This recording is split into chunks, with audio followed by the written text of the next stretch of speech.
یہاں تک کہ وہ ہلاک ہو گئے. جب ہلاک ہو گئے تو بات ختم ہو گئی. لیکن جب کسی کو غصہ ہو نا، غصے کی انتہا ہو، تو وہ اگلے کو مار کے بھی اس کا غصہ ٹھنڈا نہیں ہوتا، وہ اس کی لاش کے بھی ٹکڑے کرتا ہے. یہ غصے کی انتہا ہوتی ہے کہ جب اپنے مخالف کو قتل کر دیا جائے تو قتل کرنے کے بعد بھی دل کرتا ہے کہ مزید اس کے ٹکڑے ٹکڑے کر دوں، ابھی دل ٹھنڈا نہیں ہوا. یہ غصے کی انتہا ہوتی ہے. قوم لوط جو بے غیرت تھی، بے حیا تھی، لوط علیہ السلام جس بستی میں بھیجے گئے تھے، جس بستی کی طرف نبی بنا کر بھیجے گئے تھے، اس بستی کا نام تھا صدوم. اس بستی کا نام کیا تھا؟ صدوم. وہ کئی بستیاں تھیں، یہ پورا علاقہ تھا، اس میں کئی ساری بستیاں تھیں. وہ سب کے سب بے حیا تھے، سب کے سب بے غیرت تھے، زنا کے شوقین تھے. تو ان کو جو اللہ نے پکڑا نا تو عجیب طریقے سے، پہلی بات تو یہ کہ اللہ نے ان کی ہلاکت کے لیے، ہمیشہ تو قوموں کی ہلاکت کے لیے اللہ نے ایک فرشتہ بھیجا، ان کی ہلاکت کے لیے اللہ نے 4 فرشتے بھیجے، جبریل، میکائیل، اسرافیل، اسرائیل، چاروں بھیج دی اللہ نے. اور ایک فرشتے نے زمین پہ پر مار کر، جیسے ہم کسی چھوٹے سے پودے کو نیچے سے اکھیڑتے ہیں نا، تو فرشتے نے زمین پہ پر مار کے اس بستی کو یوں اٹھا لیا. یہ بستی آ گئی ہاتھ میں، اور فرشتہ اڑنا شروع ہوا، اڑنا شروع ہوا، اڑنا شروع ہوا، اور اسے پہلے آسمان تک لے گیا. اور زمین سے پہلے آسمان تک کتنا فاصلہ ہے؟ کتنا فاصلہ ہے؟ 500 سال نہیں ہے، 500 سال نہیں ہے. 500 سال کا مطلب 500 سال نہیں ہے، 500 سال کا مطلب ہے بہت. یہ جو سورج ہے نا، سورج یہ تو آسمان سے بہت نیچے ہے. یہی زمین سے 13 لاکھ، زمین سے پتہ نہیں کتنے کروڑ، کتنے لاکھ میل دور ہے. میرے ذہن سے نکل رہا ہے، ہیں؟ نہیں، لاکھوں میل دور ہے، لاکھوں میل دور ہے زمین سے سورج. آسمان تو پتہ نہیں کہاں ہے، نہ کوئی پہنچا ہے نہ پہنچ سکتا ہے سوائے میرے نبی کے، انسانوں میں سے. وہاں تک لے گئے، یہاں تک کہ مرغوں کی اذانیں پہلے آسمان کے فرشتوں نے سنی، اور پھر وہاں لے جا کے یہ دیکھیں، یہ کٹورا اوپر جا رہا ہے، اور یہ جا کے یوں ڈیل دیا پھڑاک زمین پہ. اس بستی کو یوں لے گئے، اور پھر وہاں سے زمین کو الٹا کر زمین پہ پٹخا. وَجَعَلْنَا عَالِيَهَا سَافِلَهَا، ایک عذاب اٹھا کے پٹخ دیا، ایک عذاب. وَأَمْطَرْنَا عَلَيْهِمْ حِجَارَةً مِّن سِجِّيلٍ. اب وہ تو مر گئے نا، جب پٹخا تو کیا بچے گا؟ جہاز سے گرا ہوا ہی نہیں بچتا تو آسمان سے گرا ہوا کیسے بچے گا؟ تو ختم ہو گئے. لیکن اس کے ساتھ ساتھ جب ان کو پٹخا گیا، پھر اوپر پتھر برسائے گئے، پتھر برسائے گئے.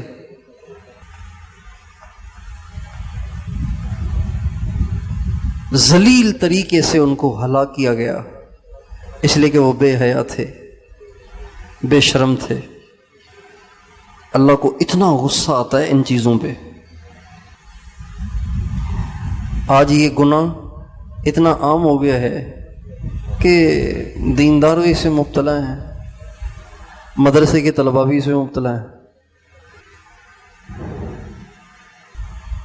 اللہ تعالیٰ فرماتے ہیں ان اللہ یأمر بالعدل والإحسان وإیتاء ذی القربى وینہی عن الفحشاء والمنکر والبغی یعظکم لعلکم تذکرون، اللہ تمہیں 3 باتوں کا حکم دیتا ہے، 3 باتوں سے منع کرتا ہے۔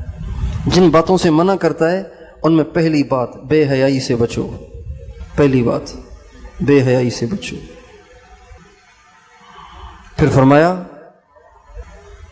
یہ تمہیں سمجھا رہا ہوں میں تاکہ تم سمجھو۔ یہ لہجہ کیا بتا رہا ہے کہ اللہ غصے میں ہے۔ دیکھو میں آپ کو بتا رہا ہوں، یعظکم، دیکھو میں آپ کو بتا رہا ہوں، کیا مطلب؟ اب بھی نہ سمجھے تو کوئی ایکشن لیا جائے گا، یہی مطلب ہے نا؟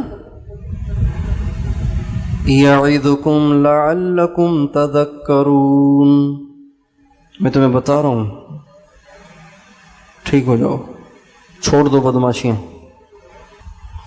یہ تو ضمناً بات آ گئی۔ سب سے زیادہ نور دل میں نفس کے ناجائز تقاضوں کو ٹھکرانے اور اس سے منہ موڑنے اور اللہ کے حکم پہ جمے رہنے اور اپنے آپ کو اس سے روکے رکھنے سے پیدا ہوتا ہے۔ سب سے زیادہ نور اس سے پیدا ہوتا ہے۔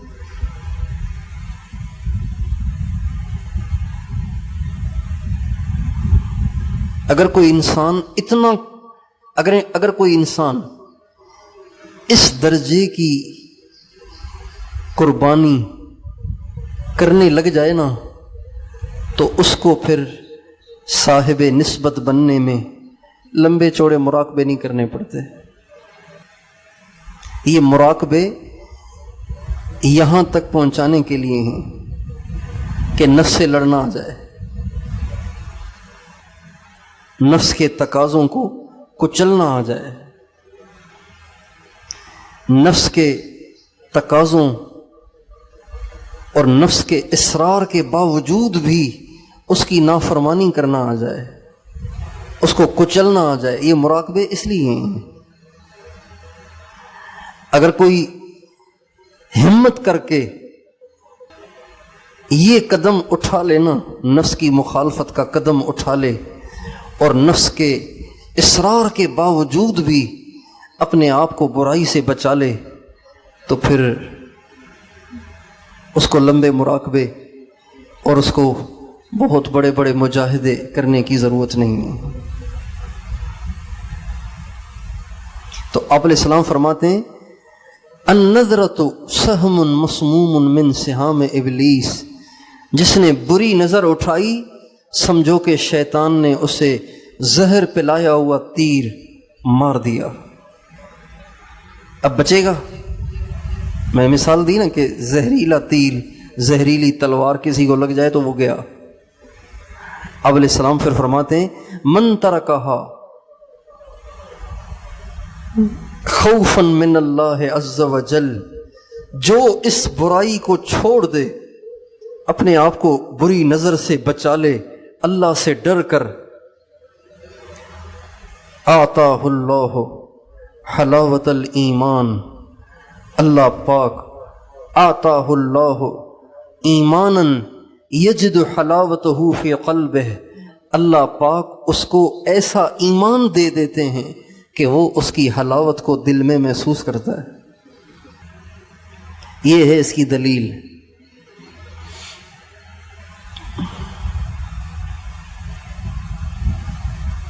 تو اس لیے آپ سارے یہ نیت کریں کہ نور کو بڑھائیں گے، اپنے دلوں میں نور کو، اور بڑھے گا کیسے؟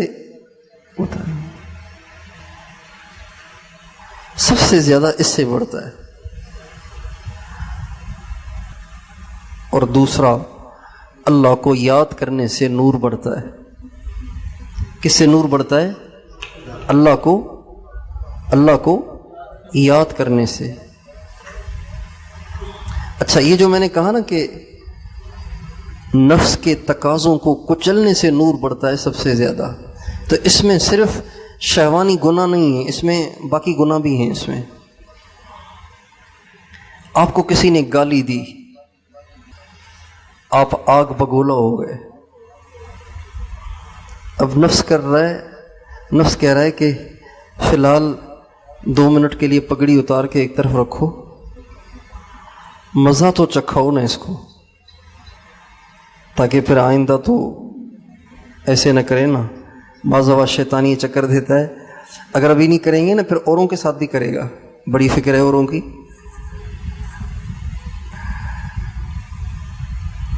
ایک دفعہ جماعت میں چل رہے تھے تو ایک ڈرائیور نے زیادتی کی، تو ساتھی نے کہا میں ابھی ٹھیک کرتا ہوں اس کو، ایسی کی تیسی، یہ سمجھتا ہے تبلیغ والے سارے درویش ہوتے ہیں، چھوڑو یار، نہیں یہ پھر دوسری جماعتوں کو پریشان کرے گا۔ تو آپ کو کس نے ٹھیکہ دیا ہے دوسری جماعتوں کے لیے اس کو سدھارنے کا؟ بھائی آپ کی طرف اس وقت کیا حکم متوجہ ہے وہ دیکھو، غصہ نکالنے کا حکم ہے یا پینے کا حکم ہے؟ انتقام لینے کا حکم ہے یا برداشت کرنے کا حکم ہے؟ آپ یہ دیکھیں، یہ نہ دیکھیں کہ دوسری جماعتوں کو پریشان کرے گا کہ نہیں کرے گا۔ پتہ نہیں کب جماعت چڑھے گی اس کے ساتھ، پتہ نہیں وہ موقع کیا ہوگا، وہ جانے، اللہ جانے۔ اب اس وقت آپ نے اپنے اوپر کنٹرول کر لیا اور آپ نے کہا کوئی بات نہیں، مسکرا کے کہہ دیا کوئی بات نہیں، تو آپ کا ایمان ایک دم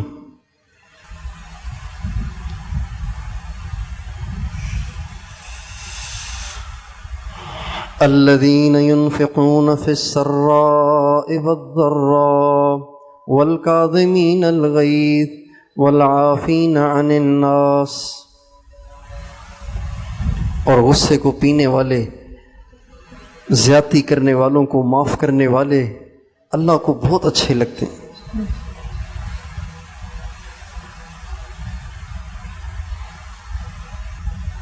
اس پہ ایک چھوٹا سا قصہ یاد آ رہا ہے، اگر نیند نہ آ رہی ہو تو سنا دوں۔ ایک بزرگ تھے شیخ عبد القدوس گنگوہی، ہمارے سلسلہ چشتیہ کے مین بزرگ ہیں، مین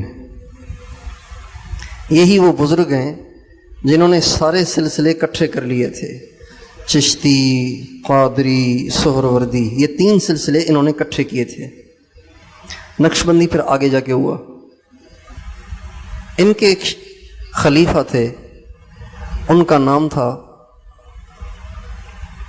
نظام الدین بلخی، نظام الدین بلخی، بلخ کے شام کے رہنے والے تھے۔ ان سے فیض حاصل کیا اور فیض حاصل کر کے پھر بلخ چلے گئے، وہاں جا کے لوگوں کو اللہ کا نام سکھایا۔ تو ان کے بیٹے جو تھے، شیخ عبد القدوس کے جو بیٹے تھے جلال الدین تھانیسری، ان کو اللہ کے تعلق کا شوق پیدا ہوا۔ اپنی ماں سے پوچھا، امی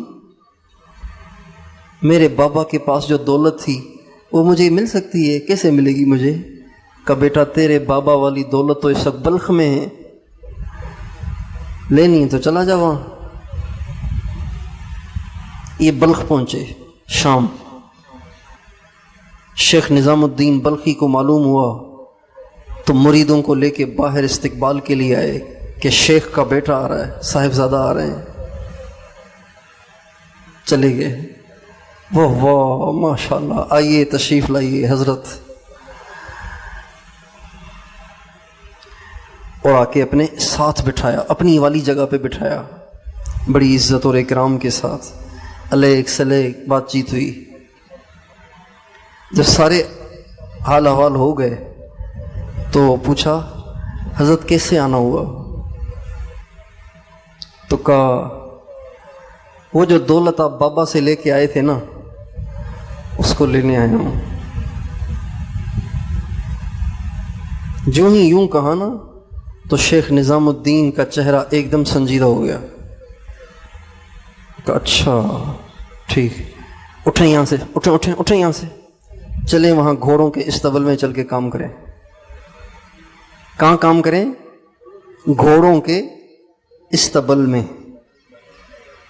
گھوڑوں کی لید اٹھائیں، گھوڑوں کے پیشاب کو صاف کریں، گھوڑوں کو نہلائیں دھلائیں، یہ آپ کا کام ہے، آپ کا نہیں تمہارا، اس لہجے سے کہا۔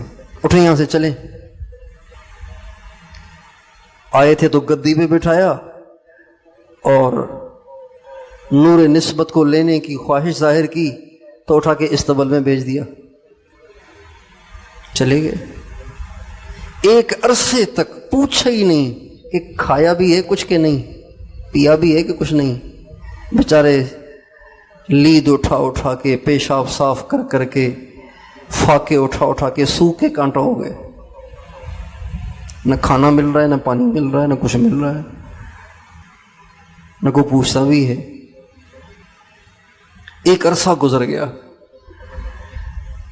ایک دن خیال آیا پتہ نہیں صاحبزادگی ختم ہوئی کہ نہیں ہوئی. چنانچہ اپنی ایک نوکرانی سے کہا کہ ایسے کرو, تم لید کا ٹوکرا اس کے قریب لے جا کے, جب اس کے قریب پہنچو تو جان بوجھ کے ٹھوکر کھا کے گر جانا, ٹوکرا اس کے اوپر گرا دینا. نوکرانی نے ایسے ہی کیا. ٹوکرا جو گرا, ان کا تیری ایسی اندھی ہے تو, پاگل کہیں کی, آنکھیں نہیں ہیں تجھے, بے شرم. ایک پہلے ہی میں پریشان ہوں, پھر تم نے اور مجھے. شرم ہی نہیں لوگوں کو, بدتمیز کہیں گے. اور بھی پتہ نہیں کیا کچھ کہا ہوگا. بہرحال نوکرانی نے آ کے شیخ کو بتایا, کہا اچھا ابھی صاحبزادگی باقی ہے, چلنے دو. پھر بھول گئے کہ کوئی استبل میں بیٹھا ہوا ہے. کافی عرصے کے بعد پھر اپنی نوکرانی سے کہا لید کا ٹوکرا اٹھاؤ, وہی کرو جو پہلے کیا تھا. اب وہ گزری وہاں سے اور جان بوجھ کے ٹھوکر کھا کے گری اور لید کا ٹوکرا اس کے سر پہ. اب اس نے اور تو کچھ نہیں کہا, صرف گھور کے دیکھا اور کہا نہ ہوا گنگو ورنہ میں بتا دیتا. یعنی تو گنگو میں یہ کام کرتی, میں تجھے بتا دیتا. گھور کے دیکھا اور ایک جملہ کہا نہ ہوا گنگو, چونکہ گنگو تو بابا کی گدی ہے. بہرحال فرمایا چلنے دو, ابھی برتن بھٹی میں پورا پکا نہیں ہے, ابھی کچا ہے. کچھ وقت کے بعد نوکرانی سے کہا وہی کرنا ہے, وہی کرنا ہے. چنانچہ نوکرانی نے پھر وہی کیا, تھا سارا گوبر منہ میں اور سر پہ. تو جو ہی گوبر سر پہ گرانا تو جلدی سے اٹھ کہنے لگے آپ کو چوٹ تو نہیں لگی, معاف کرنا, چوٹ تو نہیں لگی, معاف کرنا. نوکرانی دوبارہ واپس آئی, کہا کیا ہوا؟ کہ یوں کہا, کہ تیار ہے, پھل پک چکا ہے. پھل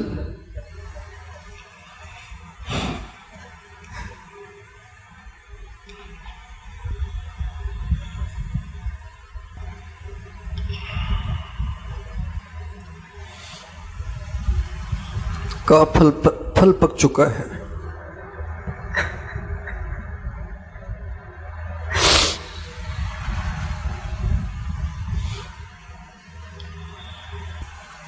پھر اپنے نوکروں سے کہا کہ آج ہمیں شکار پہ جانا ہے, آج ہمیں شکار پہ جانا ہے.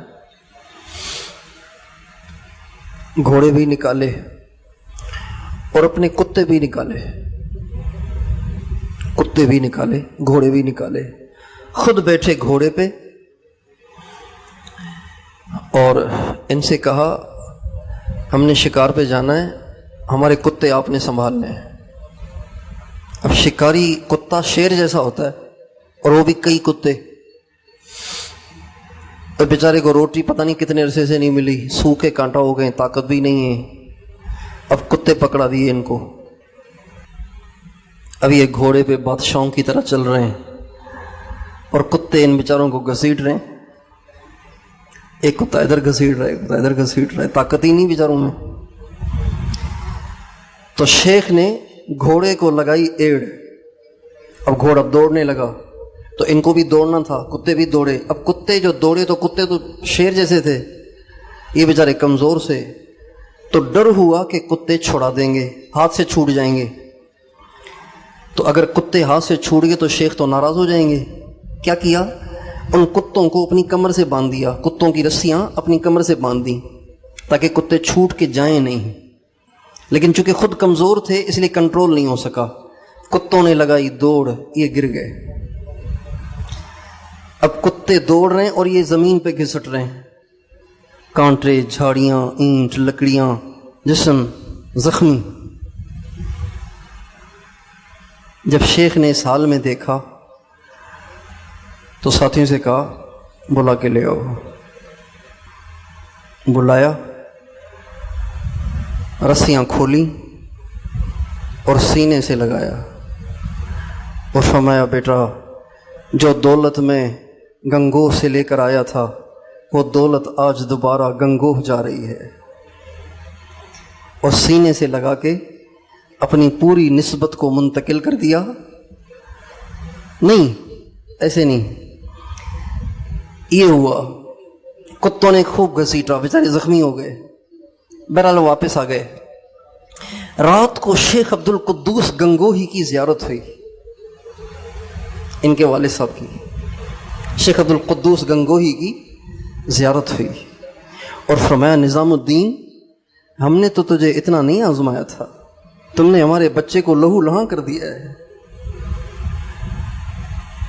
صبح کو اٹھے اور رو کے صاحبزادے کو بلایا اور سینے سے لگایا اور کامل نسبتوں سے دے دی، اور فرمایا افسوس کہ جو دولت ہم گنگوہ سے لے کر بلخ آئے تھے آج وہ بلخ سے دوبارہ گنگوہ جا رہی ہے۔ اور بیٹے کو نسبت دے کے اور سر پہ پگڑی پہنا کے واپس بھیج دیا۔ یہ مجھے سارا واقعہ اس پہ یاد آیا کہ جب گوبر گرانا سر پہ کہنے لگے نہ ہوا گنگوہ ورنہ میں بتا دیتا،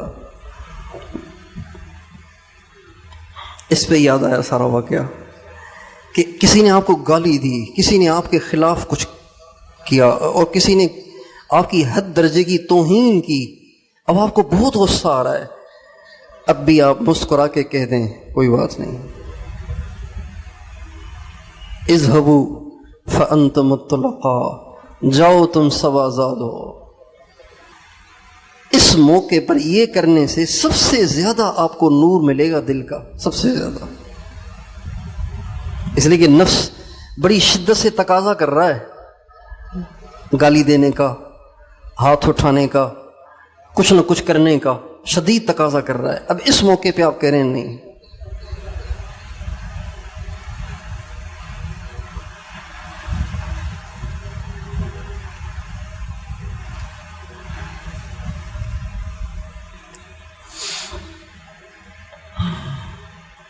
امام ابو حنیفہ رحمۃ اللہ علیہ کے پاس ایک شخص آیا، امام صاحب ساری رات نہیں سوتے تھے، سنا ہے نا آپ نے، 40 برس تک عشاء کے وضو سے فجر کی نماز پڑھی۔ امام صاحب چاشت پڑھ کے اس کے بعد تھوڑی دیر لیٹتے تھے، گھنٹہ سوا لیٹتے تھے، 24 گھنٹے میں یہی ایک ٹائم تھا لیٹنے کا۔ ایک شخص نے سنا کہ ابو حنیفہ بڑا صبر والا ہے، اس نے آزمانے کے لیے کہا کہ چلو دیکھتے ہیں۔ وہ آیا امام صاحب سے اسی وقت ملنے کے لیے جب امام صاحب کے آرام کا ٹائم تھا، امام صاحب سو چکے تھے۔ وہ آیا، اسے دھما دھم دروازہ بجایا۔ بعض لوگوں کی بڑی گندی عادت ہوتی ہے، ایسے جیسے دروازہ توڑ رہے ہیں۔ دروازہ بجانا چاہیے اتنا کہ اگلے تک آواز پہنچے کہ کوئی باہر کھڑا ہے، بس۔ بعض لوگوں کی اتنی گندی عادت ہوتی ہے، کال کرتے رہتے ہیں 15 20 کالیں کرتے رہتے، تھکتے ہی نہیں کال کر کے۔ ناجائز ہے یہ، ٹھیک نہیں ہے۔ آپ کو کوئی ایمرجنسی ہے تو 3 دفعہ کال کریں، حدیث میں آتا ہے 3 دفعہ دروازہ کھٹکھٹاؤ، جواب نہ ملے تو سمجھ جاؤ کہ اب جواب نہیں ملے گا، کوئی مجبوری ہے۔ 3 دفعہ کال کرنی چاہیے. نہیں اٹھا رہا تو کوئی مسئلہ ہوگا. مولوی طارق امیر صاحب بتا رہے تھے کہ میں ایک دفعہ تہجد پڑھ رہا تھا تو موبائل پہ کالیں آنا شروع ہوئیں. آ رہی ہیں میں تہجد پڑھ رہا ہوں، آ رہی ہیں. فارغ ہو کے دیکھا تو 80 کالیں تھیں. کتنی کالیں تھیں؟ 80.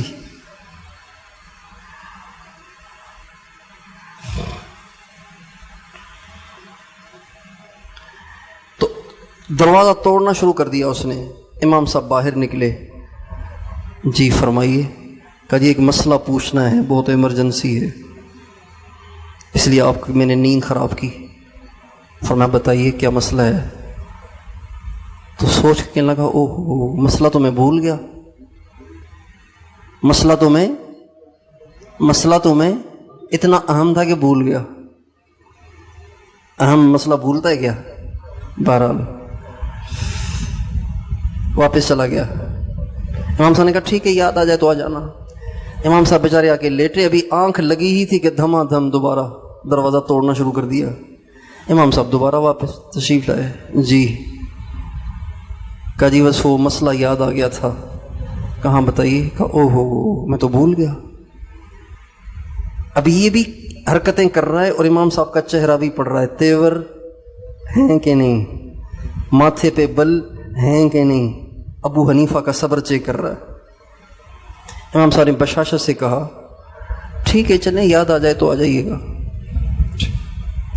امام صاحب آئے، آ کے دوبارہ لیٹ گئے. جو آدمی 24 گھنٹے میں 1 گھنٹہ لیٹتا ہو، جب اس کو اٹھایا جائے تو اس کا دماغ تو شارٹ ہو جائے گا نا. ہو جائے گا کہ نہیں. تیسری دفعہ ٹھا امام صاحب جی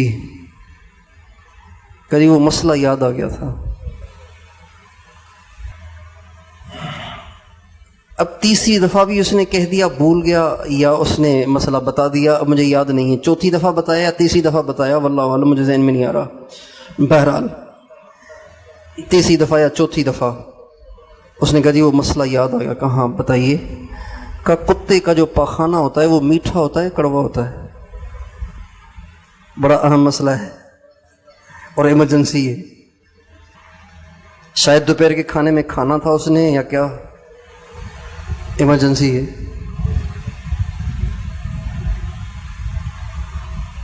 اب اس پہ کیا ہونا چاہیے. امام صاحب کو جوتا اتار کے کہاں مارنا چاہیے؟ اس کے سر پہ، یا فوراً پولیس کو فون کرنا چاہیے، کیونکہ ساری پولیس امام صاحب کی مرید تھی. وقت کا بادشاہ بھی ان کا معتقد تھا. تو امام صاحب نے بڑے وقار کے ساتھ فرمایا میٹھا ہوتا ہے. نہیں، امام صاحب نے فرمایا اگر تازہ ہو تو میٹھا ہوتا ہے، خشک ہو تو کڑوا ہوتا ہے.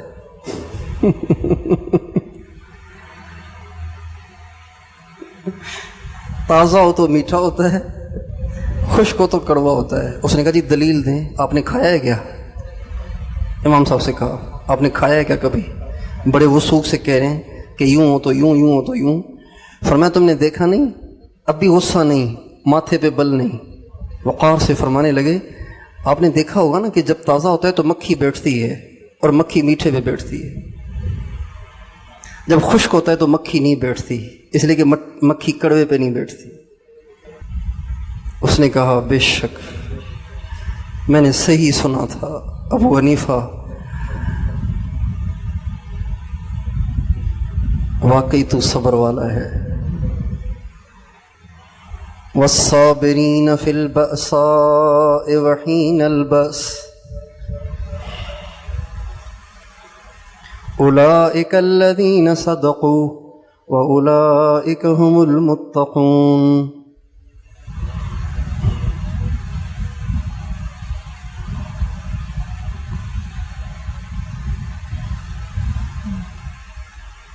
پتہ نہیں وہ کیا لوگ تھے، کس چیز کے تھے بنے ہوئے، سمجھ سے باہر ہے.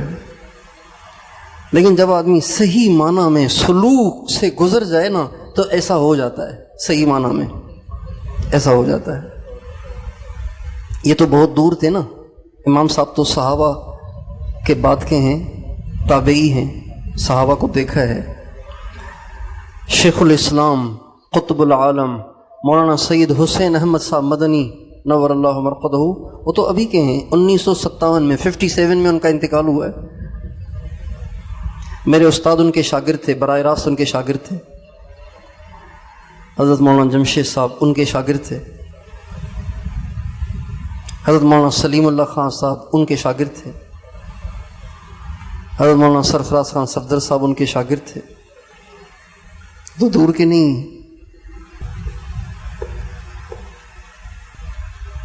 حضرت مدنی رحمۃ اللہ علیہ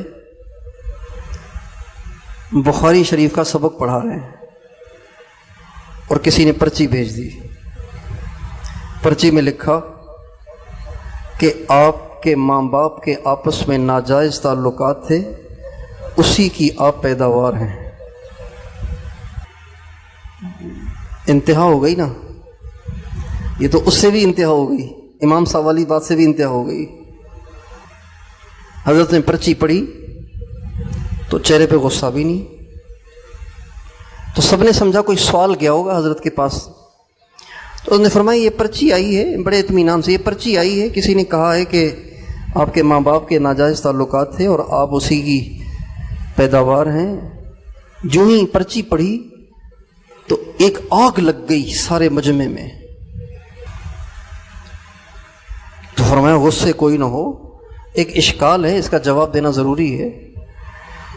پھر فرمایا کہ جس نے یہ پرچی لکھی ہے، میری اس سے درخواست یہ ہے کہ میری ماں اور میرے باپ کا جنہوں نے نکاح پڑھایا تھا نا، وہ ابھی بھی حیات ہیں، تو اگر وہ کہیں تو میں انشاءاللہ ان کو لے جاؤں گا ان کے پاس، ان سے تصدیق کر لیں کہ ان کے ناجائز تعلقات نہیں تھے، وہ ان کا نکاح تھا۔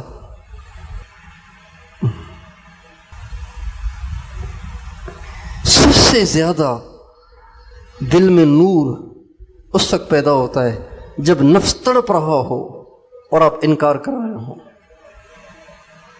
نفس مچل رہا ہو اور آپ انکار کر رہے ہوں، نفس گناہ پہ اصرار کر رہا ہو اور آپ کہہ رہے ہو نہیں، اللہ سے ڈرتا ہوں، اللہ دیکھ رہا ہے، اللہ کو یہ بات پسند نہیں ہے۔ سب سے زیادہ دل میں نور اس سے پیدا ہوتا ہے۔ تو میں بھی نیت کرتا ہوں، آپ بھی نیت کر لیں، کرتے ہیں نیت، کرتے ہیں نیت، لڑیں گے اپنے نفس سے، اگر وہ زیادہ مجبور کرے تو جی بول لیں تو صحیح نا، ہیں جی، یہ کریں کچھ تو کریں گے، کمپرومائز کر لیں، کچھ اس کی مان لیں گے، کچھ اپنی منوا لیں گے۔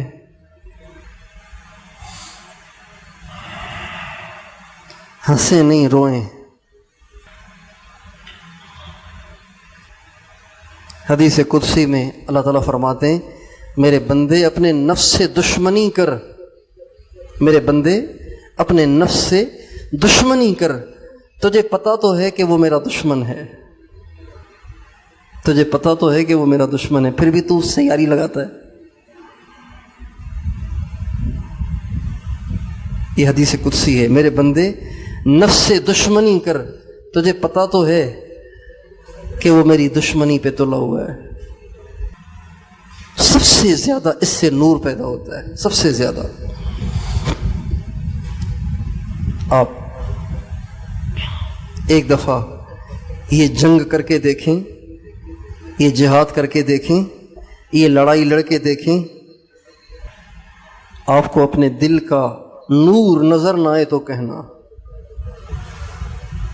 آخر میں ایک شعر سن لیں جو ہمارے حضرت مولانا جمشید صاحب سے ہم نے بہت سنا۔ لب بندو چشم بندو گوش بند، لب بندو چشم بندو گوش بند۔ فرماتے ہیں اپنی زبان، اپنے کان، اپنی آنکھ کو بند کر لو، لب بندو چشم بندو گوش بند، گر نہ بینی نور حق بر ما بخند۔ زبان، آنکھ اور کان، اس پہ تالا لگا دو. اگر اللہ کا نور نظر نہ آئے تو ہمارا مذاق اڑانا. اگر اللہ کا نور نظر نہ آئے تو ہمارا مذاق اڑانا. وآخر دعوانا ان الحمد للہ رب العالمین.